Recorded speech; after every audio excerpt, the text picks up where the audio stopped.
सबसे पहले मैं नेताजी सुभाष यूनिवर्सिटी के कुलपति आदरणीय पी के पानी साहब, रजिस्ट्रार नागेंद्र सिंह जी और इस देश में पत्रकारों को गढ़ने का काम करने वाली मास कम्युनिकेशन विभाग की एचओडी दीपिका जी, आप सभी शिक्षक शिक्षिकाओं, आपका मैं आभार प्रकट करता हूं कि आपने मुझे इस कार्यक्रम में शामिल होने का मौका दिया, बुलाया। साथ ही साथ मंच के सामने बैठे आज की पीढ़ी के उन सभी युवाओं को प्रणाम करता हूं कि आपकी पीढ़ी जो किसी की नहीं सुनती, वो हम सभी को 4 लोगों को सुनने के लिए आई है, 4 लोगों को झेलने के लिए आई है। आप सबसे पहले अपने आप के लिए एक जरूर जोरदार ताली बजाएं।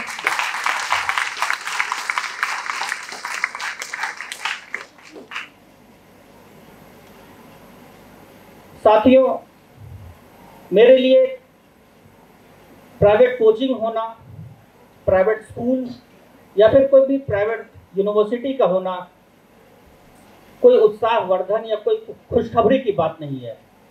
मैं उस प्रवृत्ति के खिलाफ हूं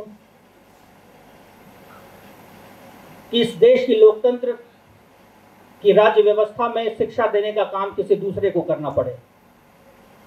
मैं उस प्रवृत्ति के खिलाफ हूं कि इस राज्य व्यवस्था में चिकित्सा देने का काम किसी और को करना पड़े, किसी दूसरे को करना पड़े। और अगर ऐसा करना पड़ता है तो या कहीं ना कहीं लोकतंत्र के राज्य व्यवस्था के फेल होने की घोषणा है। आज से 30 साल पहले, आज से 40 साल पहले इस देश में आईएएस बनते थे, आईपीएस बनते थे, ब्यूरोक्रेट्स बनते थे, एसडीएम बनते थे, वकील बनते थे, जज बनते थे, शिक्षक बनते थे, हमारे जैसे पत्रकार बनते थे। हम सभी किसी प्राइवेट कोचिंग सेंटर से पढ़कर नहीं आए थे, हम सभी किसी प्राइवेट स्कूल से पढ़कर नहीं आए थे। भारत की शिक्षा व्यवस्था को गढ़ा था सरकारी स्कूल के शिक्षकों ने और उनके पढ़ाए हुए बच्चों ने। देश के सर्वोच्च पद पर वे आसीन हुए और आज नाम कर रहे हैं। भगवान न करे कि आप में से, हमारे बीच में से किसी को भी अगर कोई बीमार हो जाता है तो हम उसे सबसे पहले प्राइवेट अस्पताल लेकर जाते हैं, उसका इलाज करवाते हैं। 50,000 लाख रुपए, 2 लाख रुपए खर्च होता है। अगर बीमारी अगर गंभीर है तो 2 लाख, 4 लाख, 5 लाख, 10 लाख रुपए तक का खर्च होता है। और अगर किसी राज्य की लोकतंत्र की राज्य व्यवस्था में ऐसा करना पड़ता है तो यह राज्य व्यवस्था के, शासन व्यवस्था के, प्रबंधन के, राजनीति के फेलियर होने की घोषणा है। लेकिन यह भी सच है कि जब जब सत्ता फेल होती है तब तब इस देश की जनता, देश की अर्थव्यवस्था को संभाला है। और इस कार्य के लिए मैं नेताजी सुभाष यूनिवर्सिटी प्रबंधन को बहुत बधाई देता हूं कि उन्होंने बेहतर शिक्षा देने का कार्य संभाला है।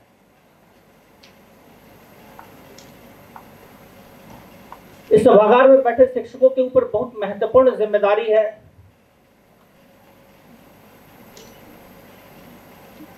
आप फर्ज कीजिए, आप कल्पना कीजिए कि अगर एक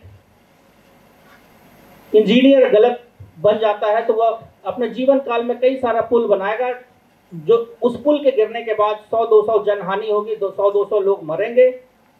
यह दुखद है, यह दुर्भाग्यपूर्ण है। लेकिन इसी तरीके से अगर कोई बेईमानी से कोई डॉक्टर अगर तैयार होता है, कोई डॉक्टर अगर बेईमानी से बनता है तो वो अपने पूरे जीवन काल में 100-200 लोगों को जल्दी यमराज के पास पहुंचाएगा। लेकिन एक गलत अगर अध्यापक बन जाता है, वह अपने काम को सही तरीके से अगर नहीं करता है तो वह पूरी पीढ़ी का नाश करता है। आप पर बड़ी जिम्मेदारी है, नेताजी सुभाष यूनिवर्सिटी के सभी अध्यापक, आप पर बड़ी महती जिम्मेदारी है। आज देश इस मुहाने पर खड़ा है कि हर फील्ड में अपॉर्चुनिटी है, लेकिन तकलीफ इस बात की है कि अच्छे मैन पावर नहीं है, अच्छे बच्चे नहीं तैयार हो रहे हैं। डिग्रियां हैं, ऊंची ऊंची डिग्री है, लेकिन उन्हें कुछ काम नहीं आता है। आप सभी शिक्षकों पर बहुत महत्वपूर्ण जिम्मेदारी है। आपकी ये जिम्मेदारी नहीं है कि यह यूनिवर्सिटी अगले 30 साल, अगले 40 साल किस तरीके से चलेगी। आपकी यह जिम्मेदारी भी नहीं है कि यहाँ बच्चे कैसे आएंगे। आपकी यह जिम्मेदारी है कि यहाँ से जो भी बच्चे आते हैं वह जिंदगी से भरे हुए हो, उनमें भारत के प्रति उत्तरदायित्व का भाव हो। आप में से कई ऐसे सभागार में कई ऐसे शिक्षक होंगे जिन्हें यह ग्लानि महसूस होती होगी कि मेरी सैलरी से तहसीलदार साहब की सैलरी अधिक है। कई ऐसे शिक्षक होंगे जिन्हें यह लगता होगा कि मेरी सैलरी से दरोगा साहब की सैलरी अधिक है। आप में से कई ऐसे लोग होंगे कि उन्हें लगता होगा कि हमारे मारुति 800 से पड़ोस के जूनियर इंजीनियर की कार बड़ी है। जब जब ऐसा दिल में आए, जब जब इस तरह के ख्यालात आए, तब मेरी बात याद रखना कि इस दुनिया में कई सारे एडिशन आए, आइंस्टाइन आए, लेकिन एकमात्र आप गुरु हैं जिसके कई सारे आइंस्टाइन आए, लेकिन कोई भी ये टेक्निक या तकनीक नहीं पैदा कर सका कि एक बल्ब के स्पर्श मात्र से दूसरा बल्ब जल जाए। लेकिन एकमात्र आप गुरु हैं जिसके स्पर्श मात्र से लाखों हजारों बच्चों के जीवन में उजाला, रोशनी पैदा होती है। आज से कुछ महीने पहले आपने देखा होगा कि इलाहाबाद में, उत्तर प्रदेश में कुंभ का मेला लगा था। उस मेले में 10 करोड़ 12 करोड़ लोग एक साथ पड़े थे। यह होता है नागरिक विकास। नागरिक विकास और नगरीय विकास में काफी अंतर है। वह क्या दृश्य था, सभी के मन में भक्ति थी, सभी के मन में श्रद्धा थी, सभी के मन में अध्यात्म, सभी एक दूसरे से कनेक्ट थे। यह होता है नागरिक विकास। एक दूसरे को भोजन करवा रहे थे, साफ सफाई का ख्याल निःशुल्क रखा जा रहा था, दूसरों के लिए मदद करने की जो भाव थी, यह होता है नागरिक विकास। आज पश्चिम का सबसे बड़ा अगर कोई किसी पर हमला हुआ है तो हमारे देश के नागरिक विकास पर हुआ है।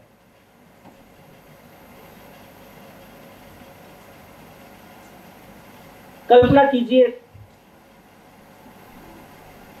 आप में से कई सारे ऐसे लोग होंगे जो कोरोना काल में, जब पूरी दुनिया सिमट गई थी, लेकिन आप में से कई सारे ऐसे लोग होंगे जो दूसरे के घरों में राशन पहुंचा रहे थे, बच्चे के लिए दूध पहुंचा रहे थे, रेमडेसिविर पहुंचा रहे थे, ऑक्सीजन पहुंचा रहे थे। यह होता है भारत का नागरिक विकास, जो कि सिर्फ और सिर्फ भारत में जिंदा है। इसे बचाए रखने की जरूरत है। एनएसयू वालों, इसे बचाए रखने में आपकी बहुत महत्वपूर्ण जिम्मेदारी है। जितने बच्चे आपके पास आए हैं, उनके मन में यह भाव पैदा करने की जरूरत है। वो अच्छे पत्रकार बन जाएंगे, वो अच्छे आईएएस यहाँ से बनेंगे, वकील बनेंगे, सीए बनेंगे, सब कुछ बनेंगे, लेकिन यह भाव पैदा करने की आवश्यकता है।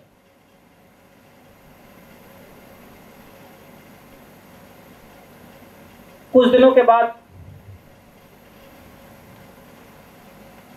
आपने यह भी देखा होगा कि कोरोना काल में अमेरिका जैसे देश में जनरल स्टोर लूट लिए गए। मामूली से टॉयलेट पेपर के लिए एक दूसरे पर गोली चला दी गई थी। गर्व कीजिए कि हम इस देश में, इस भारत में पैदा हुए हैं। कि हम इस देश का वह दृश्य याद कीजिए कि जब अस्पताल में 72 साल का एक व्यक्ति यह कहता है डॉक्टर को कि बगल वाले बेड पर जो 24 साल का व्यक्ति, जो 24 साल का युवक है, उसे हमारा ऑक्सीजन सिलेंडर को खोल दीजिए और उसे लगा दीजिए, क्योंकि मैंने तो अपनी जिंदगी जी ली है, इसे बचा लीजिए, इसे अभी अपना जिंदगी जीना है। हम उस देश में रह रहे हैं। यह जो त्याग और समर्पण है, हर किसी में, हर भारतवासी में यह भाव पैदा करने की आवश्यकता है। और इसके लिए शिक्षकों की बहुत महत्वपूर्ण जिम्मेदारी है। और मैं पूरे दावे के साथ कह सकता हूं, जिस तरीके के आपके शिक्षक हैं, जिस तरीके का इंफ्रास्ट्रक्चर है, जो आधारभूत संरचना है, जैसा आपका परिवेश है, आप सफल होंगे ही। कोई आपको असफल होने से नहीं रोक, आपको सफल होने से नहीं रोक सकता।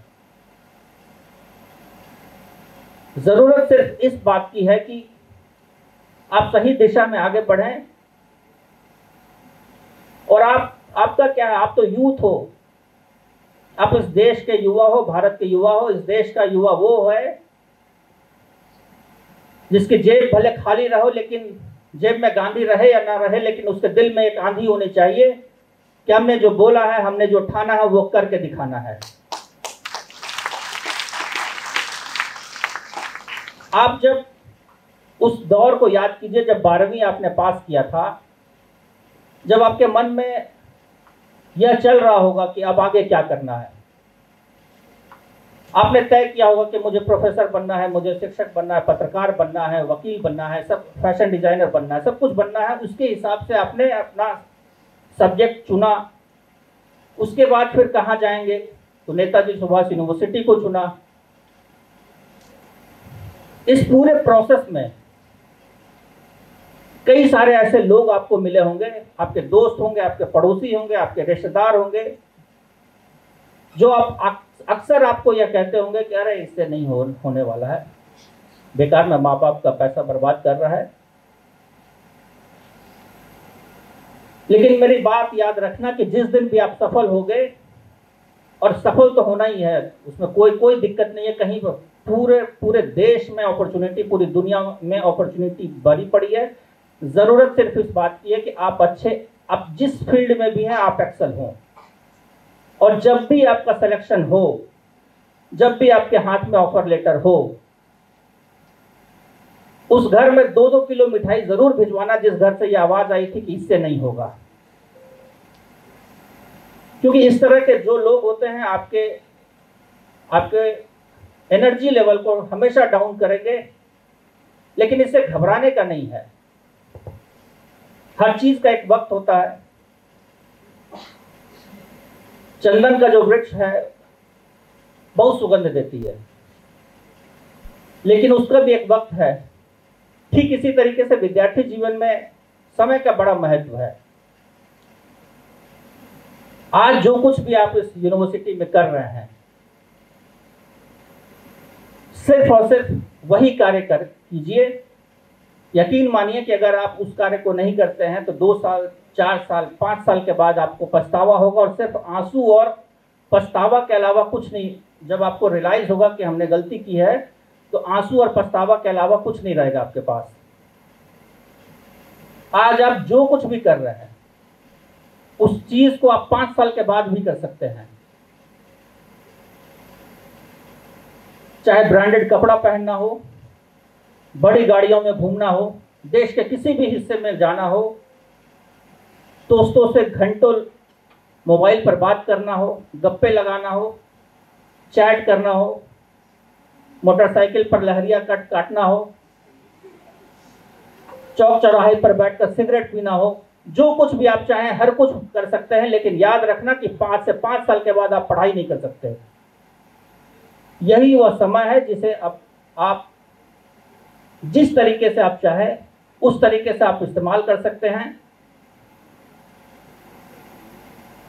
और जीवन में कई सारे ऐसे मोड़ आएंगे जहां पर आपको लगेगा कि अब हमसे नहीं होगा। अब लग रहा है कि एक अटेम्प्ट फेल किए, 2 अटेम्प्ट हुआ, तीसरा अटेम्प्ट हुआ, लगेगा ऐसा कि अब गिव अप कर दें। लेकिन उस दौर में आपको ठोकर लगेगी, दर्द भी होगा। लेकिन ठोकर किसे लगता है? ठोकर उसे लगता है जो चलता है। बेड पर सोने वालों को कभी ठोकरें नहीं लगती है। आप चलिए, आप सफल रहेंगे, हमेशा सफल रहेंगे। आपने बाज को देखा होगा। बाज दुनिया का सबसे ऊंचा उड़ने वाला पक्षी है। वह 10,000 फीट की ऊंचाई पर ऊपर उड़ सकता है। बाज का सबसे बड़ा दुश्मन कौन होता है आपको पता है? किसी को भी?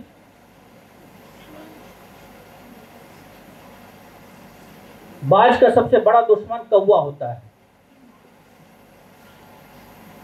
बाज जब कभी भी अपनी उड़ान को नीचे करता है, जमीन पर आता है, तो कौवा उस पर हमला करता है। जबकि बाज के पंख भी उससे मजबूत हैं, चोंच भी मजबूत है, नाखून भी मजबूत है, पंजा भी मजबूत है, हर कुछ मजबूत है। लेकिन अपनी फितरत की वजह से कौवा उस पर हमला करता है। कभी भी बाज पलट के जवाब नहीं देता है। वह चाहे तो उसे वहीं पर हमला कर सकता है उसी तरीके से, लेकिन बाज अपनी ताकत दिखाता है। बाज कौवे को अपने पीठ पर बैठाता है और उसे फिर से नए सिरे से बहुत ऊपर लेकर जाता है, पीठ पर बैठाकर कौवे को, और उड़ते उड़ते उस ऊंचाई तक लेकर चला जाता है जहां पर हवा पतली हो जाती है और वहां कौवे का सरवाइव करना मुश्किल हो जाता है। उसमें प्राण बचाने के लिए कौवा वहां से भाग खड़ा होता है, गिरता है, और वो कहता है कि भाई ठीक है, माफ माफ करो, हो गया। वो चाहे तो, बात चाहता तो वहां रिएक्ट कर सकता था। आपके दौर में भी आपके बहुत सारे ऐसे लोग मिलेंगे जो आपको कहेंगे कि आपसे नहीं हो सकता, आप गिव अप कर दो, लेकिन रिएक्ट नहीं करना है। अपनी ताकत को, अपना ऊर्जा बनाइए और उन्हें दिखाइए। आपके जीवन में आपने कई बार पढ़ा होगा, दशरथ मांझी के बारे में आप जानते होंगे। इमेजिन कीजिए कि जिस दिन दशरथ मांझी पहली बार दशरथ मांझी जब पहाड़ पर पत्थर मारना स्टार्ट किए थे, हथौड़ा मारना स्टार्ट किए थे, उसमें दुनिया ने उनके ऊपर हंसा होगा। सारे लोग हंसे होंगे कि ये पागल हो गया है, ये क्या कर रहा है, कभी भला हथौड़ा मारने से क्या पत्थर और पर्वत टूट सकती है। लेकिन जिस तरीके से लगातार 20 साल हथौड़ा वो मारते रहे, उसके बाद पहाड़ ने कहा कि भाई तू जीत गया, ले रास्ता ले और आगे निकल। ठीक इसी तरीके से इस जीवन में भी कई ऐसे दौर आएंगे जब आपको लगेगा कि अब कुछ नहीं हो रहा है। दशरथ मांझी को याद कीजिएगा। अपने लुक से ज्यादा अपने बुक पर ध्यान देने की जरूरत है।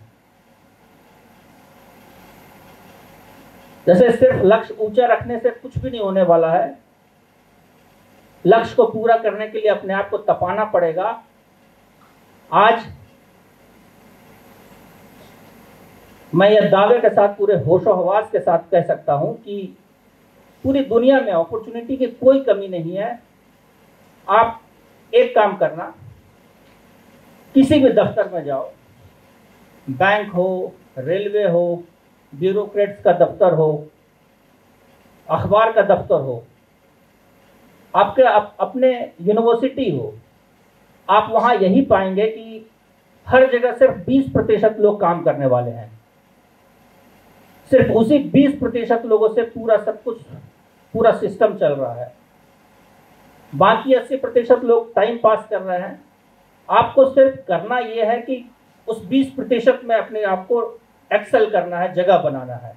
और जिस दिन आपने ऐसा कर लिया, आपका एटीट्यूड, आपके काम करने का स्टाइल, हर कुछ बदल जाएगा, आपके हिसाब से चलेगा। आपके यूनिवर्सिटी में भी कई सारे ऐसे लोग होंगे, जब रिजाइन करते होंगे तो यूनिवर्सिटी प्रबंधन खुश होता होगा मन मन कि चलो ठीक है, ये बला हटा, चलो ठीक है, ऐसे भी कोई काम का नहीं था। लेकिन कई सारे ऐसे 20% लोग भी होंगे, जब उनके रेजिग्नेशन देने के बाद 4 राउंड की मीटिंग जरूर होती होगी कि इनके जाने के बाद बड़ा दिक्कत हो जाएगा। उसी 20% में अपने आप को एडजस्ट करना है। लोग आपको डराएंगे, डरने का नहीं है, लोड नहीं लेना है। जीवन में 24 घंटे का समय है, 8-8 घंटे में बांट लीजिए। 8 घंटे सोइए, 8 घंटे पढ़ाई कीजिए और 8 घंटे मस्ती कीजिए। उसमें जीवन में एक दोस्त जरूर बनाइएगा। उस दोस्त के साथ में 1 घंटे बात भी कीजिए, किसी टॉपिक पर डिबेट कीजिए, अपने बातों को साझा कीजिए। लेकिन 8 घंटे अगर आप पढ़ाई करते हैं तो दुनिया का कोई ताकत नहीं है जो आपको अच्छा पत्रकार, आपको अच्छा वकील, आपको अच्छा फैशन डिजाइनर, अच्छा सीए, आप आईएएस बन सकते हैं सिर्फ 8 घंटे पढ़ाई करके।